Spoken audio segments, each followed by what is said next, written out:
수 있을 거라 저는 생각합니다. 도움이 좀 됐습니까? 네, 답변 감사드립니다.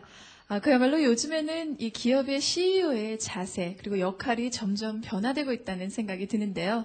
머슴으로서의 역할, 정말 인상 깊은 답변이었습니다.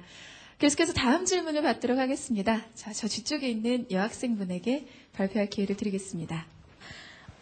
요즘에 경제 불황이고 환율도 굉장히 오르고 있어서 이렇게 한국에서 외국으로 여행 가는 사람들이 굉장히 줄고 있잖아요. 제 주위만 해도 굉장히 많은 사람들이 못 가고 있는데 하나투어만의 그런 경제 타겟책이라던가 그런 전략이라도 있으면 좀 말씀 좀 부탁드립니다. 네, 지금 모든 기업이 굉장히 어렵습니다. 근데 저희 서비스업 쪽에서는 사실은 제조업보다 굉장히 쉽습니다.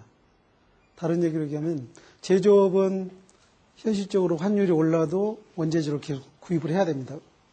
공장을 가동시켜야 되고 또 종업원들 임금을 줘야 되고 그래서 어느 재고가 쌓이게 되면 그 재고 쌓이는 기간이 길어지면은 정말 흑자 부도가 나는 게 제조업인데 이 서비스업은 다행스럽게 재고가 없습니다.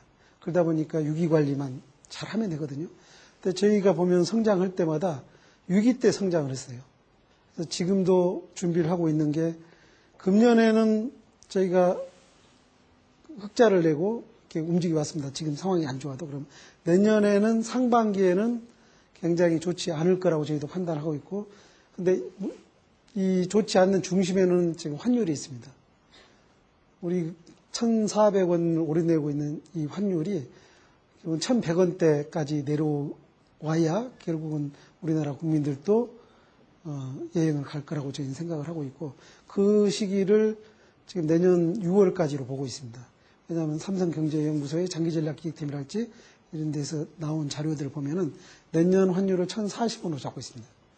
그래서 내년 상반기까지는 저희 나름대로 이렇게 뼈를 깎는 그 긴축 경영을 통해서 할 거고 또 저희가 직원을 저희 자회사에 인바운드 쪽에 하고 있는 저희 인터내셔널이라는 자회사가 있습니다. 자회사 쪽으로 또 직원을 많이 이동을 시켜서 인바운드에 지금 주력을 또 하고 있습니다. 그래서 일본이랄지 중국 또 미국 이 시장에서 저희 한국으로 불러들이는 일, 또 삼국으로 가는 일을 준비를 하고 있고요.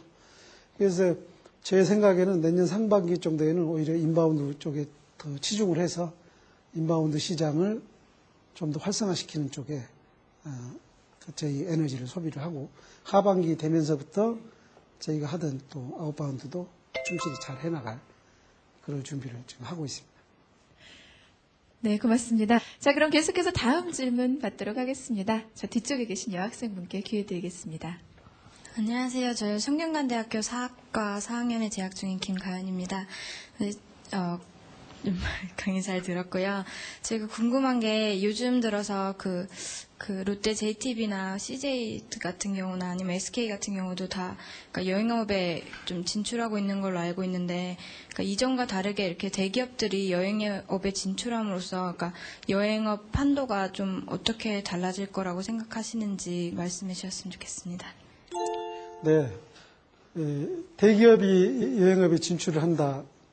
근데 실제로 이 대기업이 할 수 있는 업종이냐, 아니냐, 이걸 볼 수가 있습니다. 근데, 일본의 JTB도 한국에 들어와서 이미 사업을 하고 있지만, 사실, 일본에서만큼 이렇게 활발하게 하지는 못하고 있습니다. 또, CJ도 사업을, 여행업을 시작을 했지만, CJ 자체도 저희하고 그 지분 합작법인으로 설립을 했습니다. 그만큼 여행업이라는 것은 컨텐츠와 맨파워와 이런 게 복합적으로 사실 믹스되는 그런 산업이거든요. 그래서 이 전문가 그룹들이 많이 해야 됩니다. 그리고 전문가 그룹이란 게 이 일이 좋아서 하는 사람들이 해야 되는 겁니다. 작년에 저희 회사 입사한 직원 중에 그 모 은행에서 연봉을 굉장히 많이 받고 있던 직원이 1년 만에 그만두고 저희 회사에 어플라이 했던 직원이 있습니다. 그래서 그 직원 얘기가 자기는 그 하고 싶은 일이 은행원이 아니었다는 거예요. 가서 보니까 자기가 마치 오히려 어떤 고객이 되는 그런 느낌이 들었고, 그래서 자기가 하고 싶은 일이 뭔가를 생각해 봤을 때, 이 굉장히 창의적이고 활동적인 일을 하고 싶었다. 그래서 저희가 그런 얘기를 했습니다. 신입사원으로서 같은 비교를 했을 때 저희 회사는 급여가 그 은행에 비해서 턱없이 낮다. 그런데 과연 우리 회사 와서 일을 하겠느냐.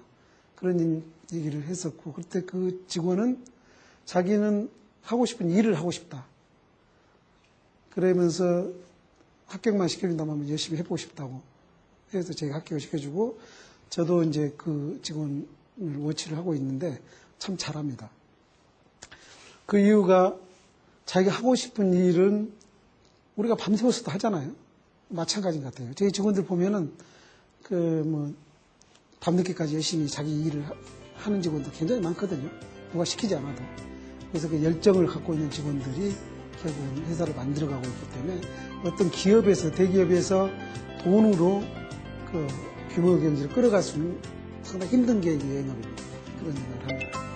네, 답변 감사드립니다. 다시 한번 수고해주신 권희석 대표님께 뜨거운 박수를 부탁드리겠습니다. 수고하셨습니다.